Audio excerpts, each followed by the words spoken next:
उम्मीद और संघर्ष के आगे आखिरकार मुसीबत के पहाड़ ने भी अपने घुटने टेक दिए और ये काम कर दिखाया रैट माइनर्स की टीम ने। जहां आधुनिक मशीनें फेल हो गई, वहां रैट माइनर्स की टीम ने असंभव को भी संभव कर दिखाया।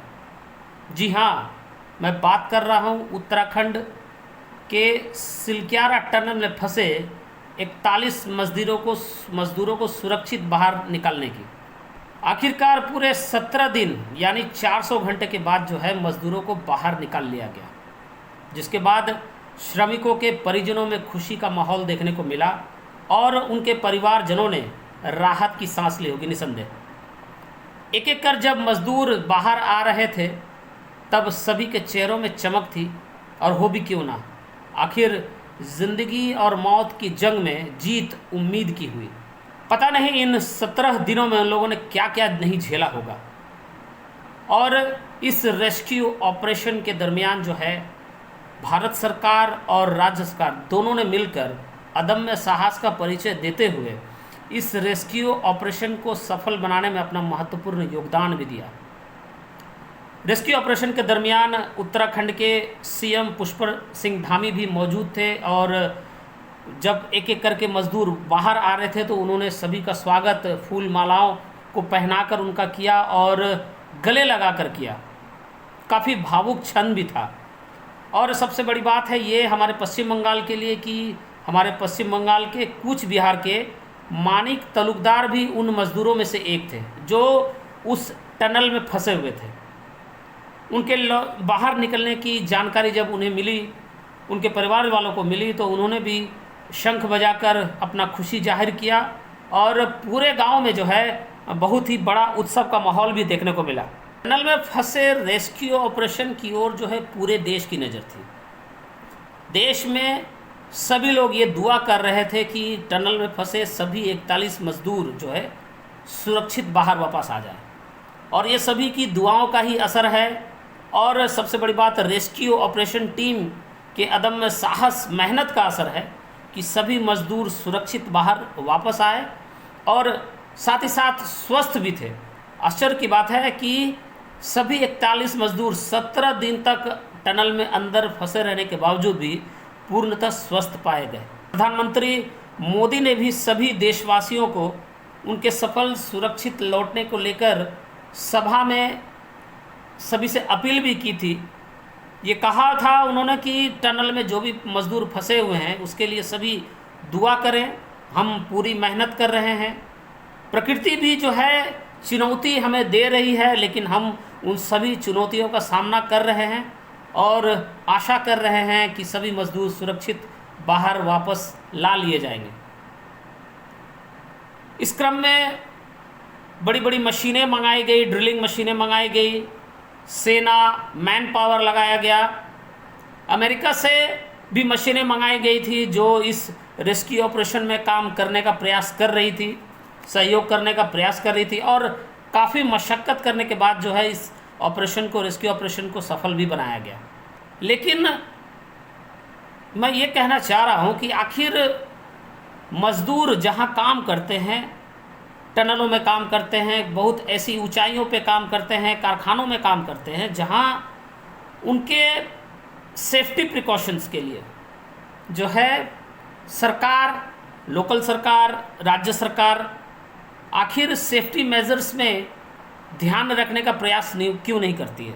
लेकिन आखिर यहाँ सवाल ये बनता है कि आखिर इस तरह का रिस्की टनल जब बनाया जाता है या कारखानों में रिस्क लेकर जब मजदूर काम करते हैं तो उनके सेफ्टी के लिए ध्यान जो है सही तरीके से क्यों नहीं किया जाता है, ये सवाल तो बनता है।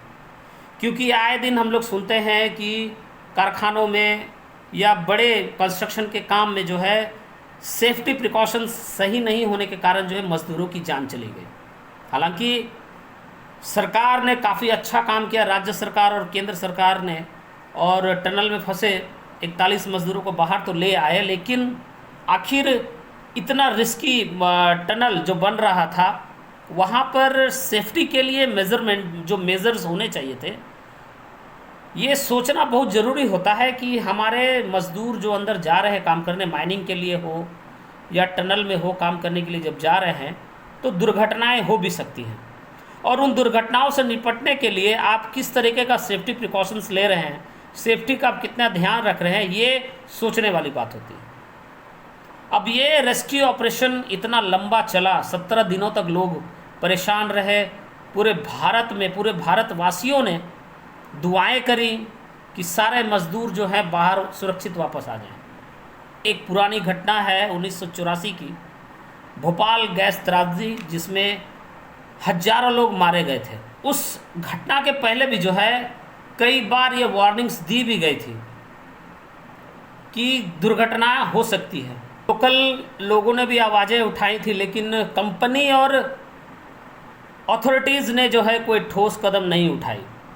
1981 में भी एक दुर्घटना हुई थी जिसमें अशरफ खान की मृत्यु भी हो गई थी कार्बाइड एक्सीडेंट में। तब 1982 में जो है अमेरिका से सेफ्टी एक्सपर्ट्स भी वहाँ भेजे गए थे कार्बाइड कंपनी में, और उन्होंने अपने लेख में बताया भी कि यहाँ ढेर सारी कमियाँ हैं, लेकिन उन कमियों की ओर ध्यान नहीं दिया गया। लोकल न्यूज़पेपर भी में कार्यरत पत्रकार राजकुमार केशवानी ने भी अपने लेख में बताया था कि यहाँ पर ढेर सारी कमियाँ हैं और कभी न कभी भोपाल में एक बहुत बड़ा डिज़ास्टर हो भी सकता है। इससे पता चलता भी है कि भारत में या किसी भी देश में एक स्वतंत्र पत्रकार और ईमानदार पत्रकार को देश में कितनी अहमियत होती है। हालांकि उनकी बातों पर जो है गौर नहीं किया गया, और 1984 में जो है वो गैस त्रासदी में कई सारे लोग मारे भी गए। मेरा कहना है कि आखिर सेफ्टी मेजर्स को लेकर सरकार क्यों नहीं सतर्क रहती है।